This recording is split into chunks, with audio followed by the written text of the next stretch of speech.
Bismillahirrahmanirrahim. Assalamualaikum warahmatullahi wabarakatuh. Alhamdulillahilladzi 'allamal insana ma lam ya'lam. Wassalatu wassalamu ala Rasulillah sayyidina wa maulana Muhammadin wa ala alihi wa sahbihi ajmain, amma ba'd.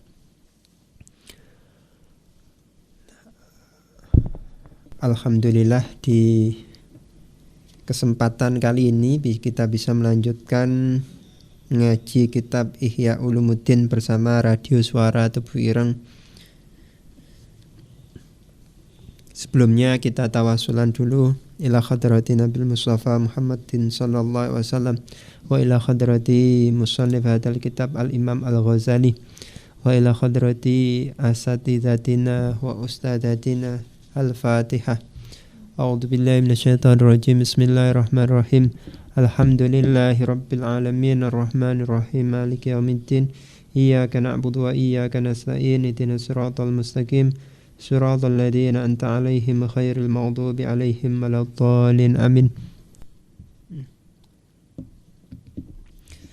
Bismillahirrahmanirrahim. Masih lanjutkan yang kemarin. Ya, jadi ada ilmu yang dianggap itu masih bab yang 3, fima yu'iduhul al'ama minal ulum mahmuda wa laysa minha.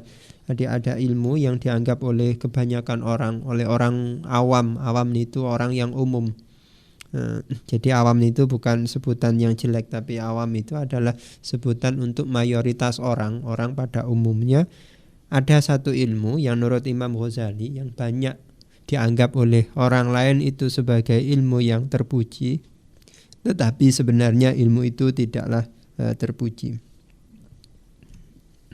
Nah, apa itu? Ya, kemarin sudah saya jelaskan, wa fihi bayan wajil ladzi qad yakunu bi ba'dul ulum mazmuman wa bayan tabdili asamil ulum wa huwa al-fiqh wal umud wat tauhid wat tadhkir wal hikmah wa bayan al-qadri al-mahmud al-mahmudi bil min al-ulum syar'iyyah wal qadr mazmum minha. Ya, bayanu illati dzamil illatil mazmum.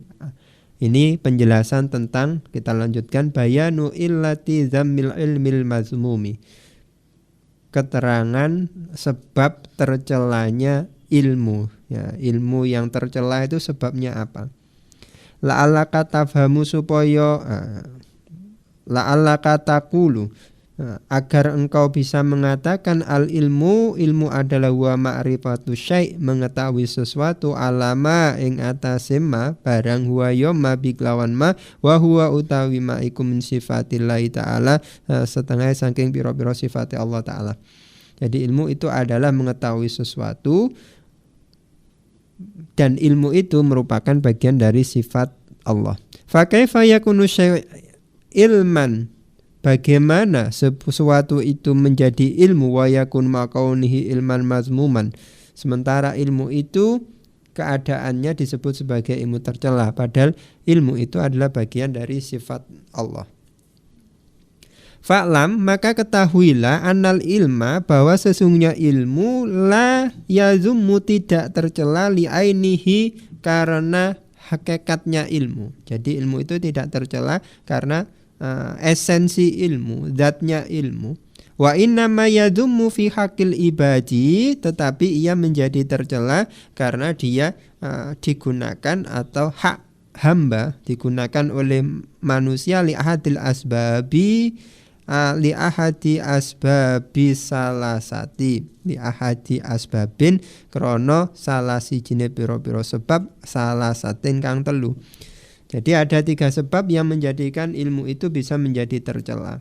Jadi bukan sebab tercelanya itu karena ilmu itu sendiri, bukan, tetapi karena ada sebab lain yang dilakukan oleh manusia dengan ilmu itu. Apa itu? Al-awwalu, yang pertama, ayyakuna mu'addiyan ila dzararin. Ya, bahwa ilmu itu bisa menghantarkan kepada sebuah doror, kemelaratan, atau ini apa? Bahaya, bisa mendatangkan sebuah bahaya. Imma li sahibihi, ada kalanya bagi pemiliknya atau orang yang mempelajari ilmu itu auli ghairihi atau kepada orang lain. Jadi ilmu itu sebab pertama ia menjadi tercela karena ia bisa menjadikan bahaya baik bagi orang yang mempelajarinya atau orang yang memilikinya, atau juga bahaya bagi orang lain. Apa contohnya? Kama yazummu, kama kaya barang yazummu kang tercela ilmu sihri. Apa ilmu sihri? Ilmu sihir. Jadi ilmu sihir itu contoh ilmu yang tercela. Wat tolsamat, nah, lan ilmu mantra, wal tolsamati lan ilmu mantra. Jadi mantra-mantra. Jadi ilmu sihir atau ilmu mantra, jampi-jampi. Nah, itu ilmu mazmum, ya. Bukan sebab ilmu itu yang menjadi tercela, tetapi karena ilmu itu, baik ilmu sihir atau ilmu mantra, itu bisa mendatangkan bahaya bagi orang yang mempelajarinya atau bagi orang lain. Wahua utawi ilmu tadi, ya, ilmu iku hakun bener. Id syahida krana wis mbuktekake nyeksekake apa Al-Qur'an lahu maring ilmu, wa annahu mongko sak temene ilmu sihir, mantra-mantra tadi, ilmu sihir watol samat itu sababun iku dadi sebab ya tawasolu kang sampai bihi kelawan ilmu tadi ila tafriqati maring pisah cerai baina zaujaini ing dalem antarane suami istri. Jadi apa sebab ilmu sihir itu menjadi dianggap tercela atau dianggap ndak boleh, ndak pas atau dilarang. Sebabnya adalah karena ilmu itu bisa menjadikan seseorang terpisah baina zaujaini. Jadi asalnya suami istri terus dia menjadi cerai. Itu namanya ilmu sihir dan mantra-mantra, itu diantara sebab dilarangnya. Waqat sukhira, mongko teman-teman tahu disihir, pernah kena sihir sapa Rasulullah sallallahu alaihi wasallam, Kanjeng Nabi Muhammad niki nate kena sihir. Dadi lek enek wong muni kiai kok mempan disihir, ojo kok kiai, Nabi Muhammad nate disihir, kena sihir. Jadi kok enek wong gak percaya ambek kiai ka, lho lha apa wong lho cik mempan disantet, sihir sama kali santet dan saat dituruti. Maka jawabannya adalah Nabi Muhammad saja pernah disihir, ya. Nabi Muhammad saja pernah disihir. Nah, niki Nabi Muhammad kapan? Riyen, ya. Wa marodolan sakit. Nah, Nabi Muhammad sampai sakit bisa babi kelawan sebab sihir. Niki Nabi Muhammad pernah sakit mergo disihir. Hatta akhbaro sehingga ngabarihu ing Jibril, malaikat Jibril niki sampai pernah kirim kabar.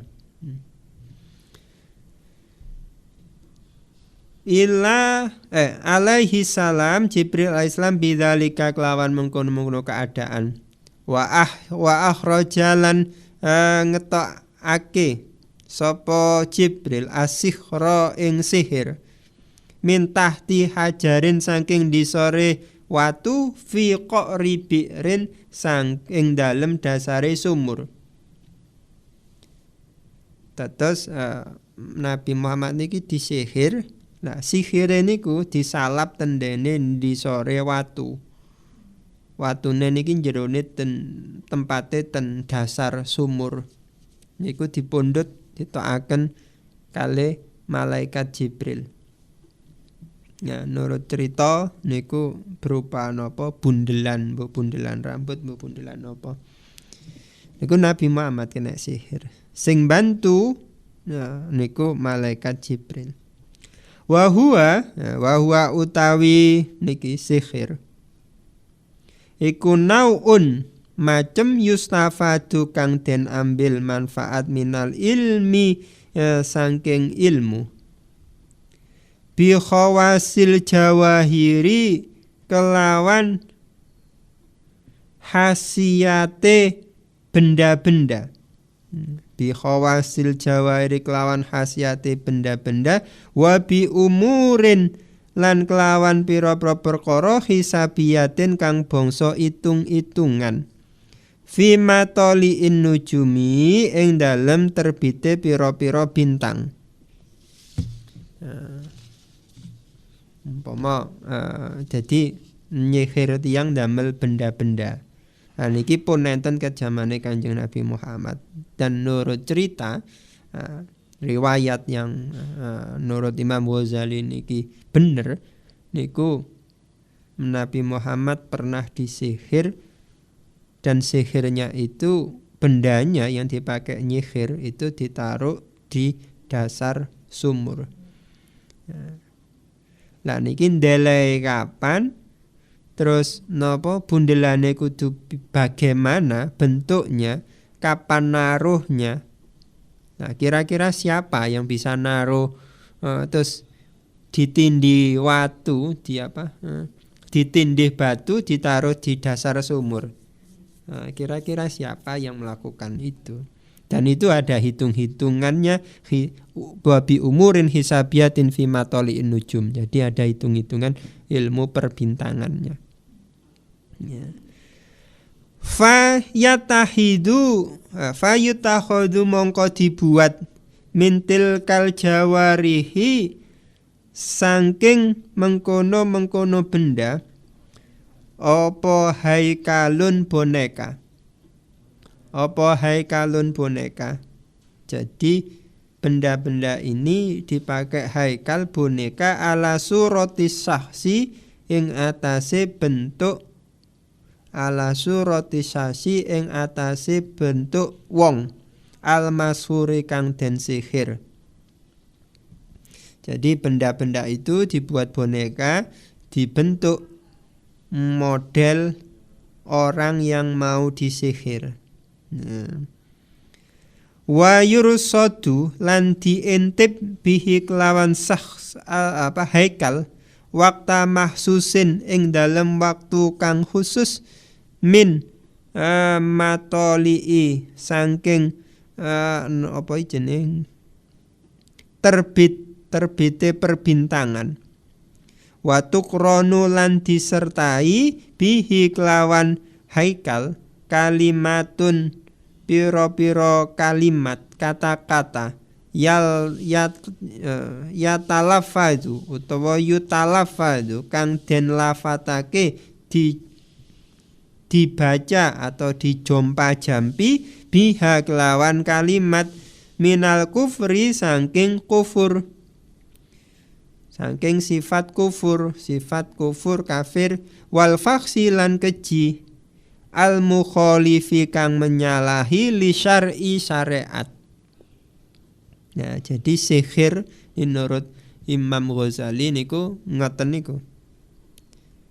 Napa dados nyihirin damel benda, terus bendae niki dibuat kayak boneka yang menyerupai orang yang hendak disihir. Lalu orang yang hendak disihir ini sudah dibikin boneka yang menganggap mirip. Lalu boneka ini yursodu, diintip, diwasi ya. Tapi waktunya khusus ya. Tidak sembarang waktu. Entah malam hari, entah pagi hari, entah siang hari, entah hari apa, bulan apa, tanggal berapa, tahun berapa, detik berapa. Nah, itu semuanya ada umur hisabiyahnya, ada hitung-hitungannya minal matoli'i. menurut hitungan nujum, menurut hitungan perbintangan. Setelah jadi barang ini dibentuk seperti boneka orang yang hendak disihir, sambil diintip, dilihatin di waktu yang khusus, lalu orang yang mau mensihir ini membacakan kata-kata, lafat-lafat, ada yang nyebutnya mantra, ada yang nyebutnya ucapan-ucapan tertentu yang di situ mengandung unsur kekufuran. Selain kekufuran juga mengandung unsur kekejian dan menyalahi syariat.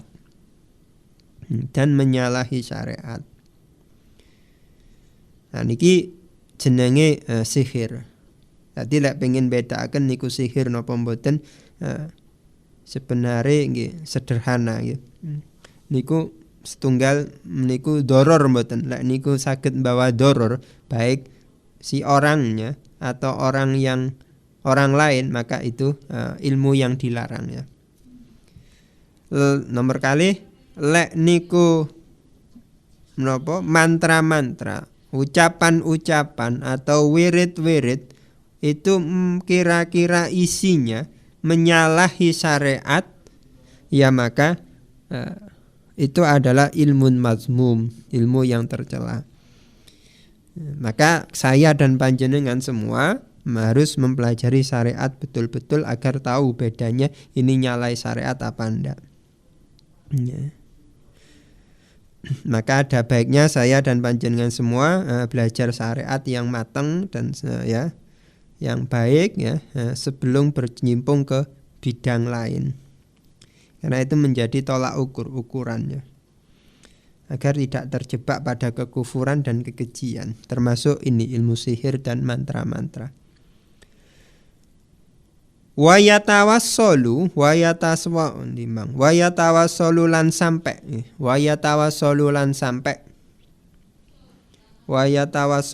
sampai. Bisa babiha kelawan sebab napa niki bisa babiha kelawan sebab kalimat ya. Ilal isti'anati maring jaluk pitulung, minta pertolongan bisyayatini kelawan piro-piro setan. Jadi ungkapan-ungkapan itu, bacaan-bacaan itu, mantra-mantra itu, wirid-wirid itu menjadi perantara atau sarana untuk meminta pertolongan kepada setan. Nah, maka jadi sihir napa jenis ini lek menurut Imam Ghazali di sini dijelaskan setunggal menggunakan benda ya, sesuatu yang ditujukan ke orang yang hendak disihir. Haikal boneka dalam perkembangannya berarti bisa menjadi berbentuk foto. Bisa berbentuk foto. Lalu yang kedua adalah pas melakukan itu sambil dipendelengi ya, dilihatin. Pas ketika mendelengi, liatin itu ada waktu khususnya ditentukan. Misalnya waktunya jam berapa, harus setelah melakukan apa. Pas mendelengi itu, pas melihat itu harus membaca kalimat-kalimat tertentu yang di situ mengandung makna kufur dan fakhsh yang menyalahi syariat Islam. Nah, maka itu adalah sihir. Ini menurut Imam Ghazali. Nah, ini termasuk ilmu yang mazmum, yang tercela, yang dilarang oleh Allah. Karena itu bisa membahayakan orang yang menjalankannya dan juga bisa membahayakan orang lain. Wayahsulu lan hasil, wayusalulan den hasil nake minal jumu'i saking sekabehane apa dalika mengkono-mengkono. Maksudnya kok misale yang model begitu itu terus hasil ya, terus hasil. Jangankan manusia biasa, kiai dan seterusnya, bahkan Nabi saja, Nabi Muhammad saja mengalami itu. Terus nyatanya saat itu Nabi Muhammad itu sakit dan malaikat Jibril ngabari kalau sebab sakitnya itu adalah karena sihir. karena sihir, maka semua itu sudah terjadi. Orang disihir kok kena dan seterusnya, iku bihukmi ijra'illahi ta'ala, kelawan hukum kehendake Allah Ta'ala, al-adata kang biasa.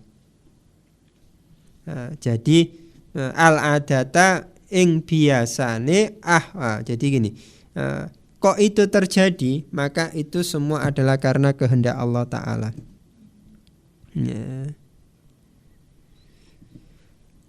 Di luar kebiasaan, al-adata di luar kebiasaan, ahwalun gharbiyah, gharibah saya salah, ahwalun gharibah, kejadian-kejadian luar biasa, fi syakhsi ing dalem wong al-mashhur kang den sihir. Jadi kok terjadi, betul terjadi, maka itu semua terjadi karena kehendak Allah. Bukan kok si kiainya itu ndak sakti ya, ndak. Yang jangankan itu, nabi saja kena ya, nabi saja kena. Tapi itu terjadi karena kehendak Allah. Dan seandainya Allah tidak berkehendak, ya maka tidak akan terjadi. Wa ma'rifatu hadil asbabi, mengetahui sebab-sebab ini. Jadi wa ma'rifatu hadil asbabi, mengetahui sebab-sebab ini, min haitsu innaha ma'rifatun. Min haitsu innaha ma'rifatun laisat bimazmumatin. Jadi kecuali ya, sekiranya kecuali sebagai pengetahuan ya. Innaha sak temene apa tadi ini, ilmu tadi ya, sihir tadi itu, kalimat-kalimat yang dilafadzkan, ma'rifatun pengetahuan, laisat ora ono bimadmumatin kelawan tercela. Misalnya kok hanya mencari pengetahuan saja, tetapi dia tidak menjalankan, kemudian dia tidak mempraktekkan, hanya sekedar tahu, ya maka itu bukan masuk kategori ilmu tercela.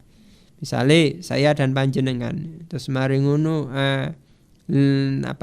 ketemu dorongan orang begitu, atau ketemu dengan kitab yang bahas tentang model begitu, lalu kita hanya membaca, lalu kita hanya tanya-tanya saja tanpa kita menjalankan atau mempraktekkan, hanya sebatas sebagai pengetahuan saja, agar ngerti saja, agar paham saja, tanpa mempraktekkan atau menjalankan, maka itu semua tidak masuk kategori tercela. Jadi tidak apa-apa, hanya sebatas pengetahuan itu tidak apa-apa. Tapi kok sampai mempraktekkan, sampai meyakini, lah maka itu tidak boleh ya, maka itu tidak boleh.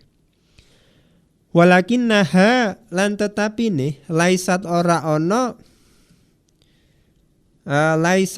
ono tasluhu, kebaikan, apik, illa kecuali lil idrori, kelama kejaba maring datangake bahaya, lil khalqi bil khalqi kelawan makhluk. Nah, itu tetapi perlu diketahui bahwa semua itu, ilmu yang model kayak begitu itu tidak lain kecuali akan mendatangkan bahaya, madarat kepada makhluk Allah, baik pada dirinya sendiri atau kepada orang lain. Wal wasilatu wal wasilatilan menjadi wasilah, lelantar, jalan ila syarri maring kejelekan, syarrun mongko iku jelek, sesuatu yang mengantarkan kepada sebuah kejelekan, sebuah kejahatan, maka sesuatu itu juga jahat atau jelek. Maka tidak perlu, maka saran berikutnya kira-kira menjadi tidak perlu dipelajari, tidak perlu diamalkan, tidak perlu dipelajari. Fakana zalika mongko ono apa zalika mengkono, maka hal itu ada, huwa ya lalika asababu iku sebab fi kaunihi ing dalem hakikate ilmu, keadaane ilmu iku ilman dadi ilmu madmuman kang tercela. Sebab itu semua karena bisa membuat orang lain celaka, ada yang sakit, ada yang pisah antara suami dan istri dan seterusnya, maka ilmu itu menjadi tercela. Ya, menjadi tercela.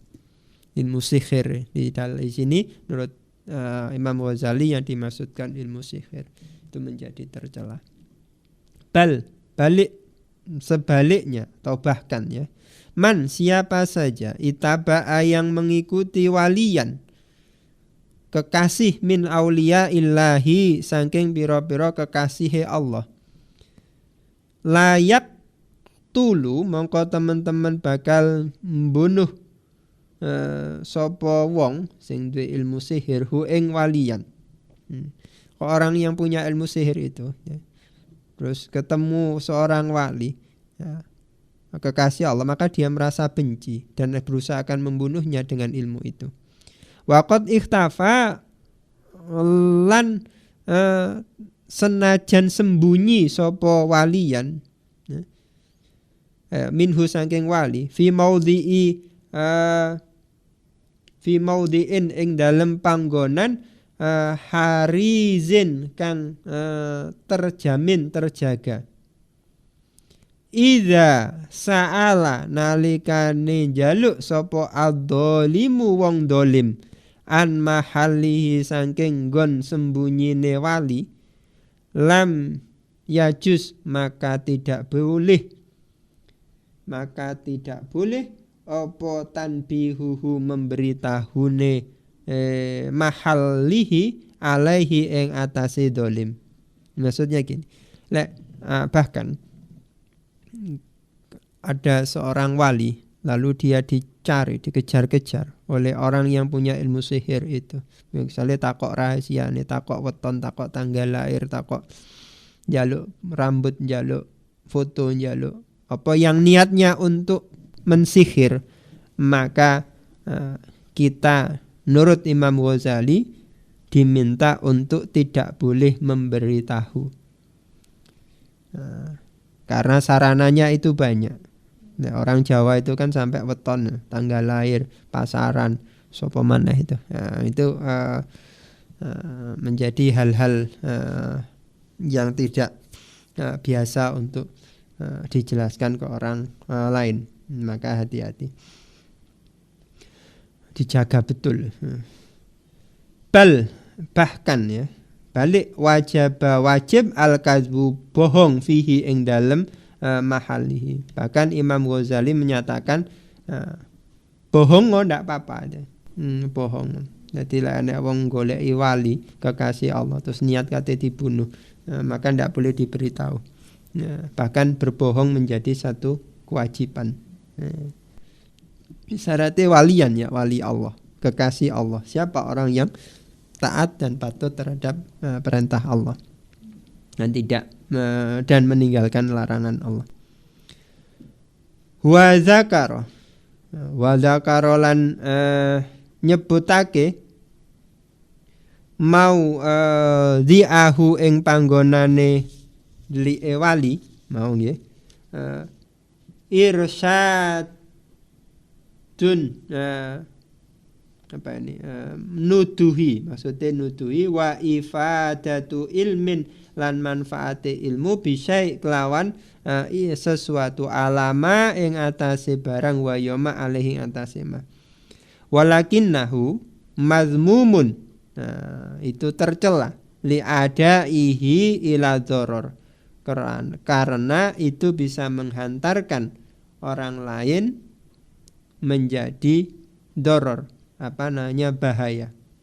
Nah, itu sebab kenapa ilmu itu menjadi tercela, adalah karena bisa mendatangkan bahaya kepada orang yang memilikinya atau orang lain. Saya tidak mengatakan kategorinya apa itu, kategorinya apa. Bagaimana kalau kita lihat di masyarakat kita, misalnya ada orang datang ke kiai lalu minta omben-omben itu, gimana? Nah, yang tinggal yang dibaca apa, kan itu aja. Yang dibaca apa? Kalau yang dibaca adalah kalimat-kalimat yang tidak mukholif, tidak menyalahi syarak, tidak menyalahi syariat, dan sarana air yang dipakai itu adalah air yang halal, ya maka tidak masuk kategori ilmu mazmum ini, karena tujuannya membawa manfaat kepada orang yang sakit. Misalnya datang ke seseorang meminta omben-omben, lalu sama si kiai atau si ustadz itu dibacakan kalimat-kalimat thayyibah, kalimat yang baik, lalu diberi air yang air putih misalnya, air yang halal, ya maka tidak apa-apa, karena sarananya bendanya halal, dibenarkan oleh syariat. Tapi kalau yang diucapkan itu adalah sesuatu yang menyalahi syariat, ya maka ilmu itu menjadi mazmum, tidak boleh, ya, atau tercela, bahkan terlarang dalam syariat. Atau sarana yang dipakai adalah yang dilarang oleh syariat, ya maka ilmu itu menjadi mazmum. Misalnya banyune diganti diganti arak, misalnya arak sing mabukkan itu, ya maka menjadi haram, maka tidak boleh. Atau diganti darah misalnya, ya maka tidak boleh, ya karena darah itu najis, ya najis, maka tidak boleh. Atau misalnya, pokoknya sesuatu baik sarananya, bendanya, ataupun kata-kata yang dipakai itu adalah melarang atau dilarang oleh syariat Islam, ya maka itu menjadi tidak boleh, menjadi mazmum. Itu sebab kenapa ilmu itu menjadi mazmum, menjadi tercela. Jadi bukan karena esensi ilmunya, bukan, tetapi jadi ilmu itu tetap, karena itu makrifat, karena definisi ilmu itu ma'rifatus syai', mengetahui sesuatu. Nah, mengetahui sesuatu ini termasuk sifat Allah. Maka pada hukum dasar sebuah ilmu, semua itu adalah mahmud, ya, jadi terpuji. Tetapi dia bisa menjadi mazmum, bisa menjadi tercela ketika ilmu itu bisa mendatangkan bahaya. Ini masih sebab pertama. Nah, kenapa Imam Ghazali menyebut ini? Karena banyak orang yang berlomba-lomba, atau meskipun tidak berlomba-lomba, itu banyak yang berusaha mempelajari ilmu ini lalu mempraktekannya. Maka menurut Imam Ghazali perlu untuk diberitahu bahwa itu ilmu tercela. Ilmu yang tidak tercela itu ya dicela, zamun dicela, mazmum dicela. Bahasa lain mazmum bisa dimaknai adalah tidak boleh, terlarang, karena secara syariat, ya, alasannya bisa mendatangkan bahaya untuk yang pelajari, bisa juga mendatangkan bahaya kepada orang lain. Mungkin ini yang bisa saya sampaikan di pertemuan ini, kurang lebihnya mohon maaf. Mudah-mudahan bermanfaat. Wallahul muwaffiq ila aqwamit thoriq. Wassalamualaikum warahmatullahi wabarakatuh.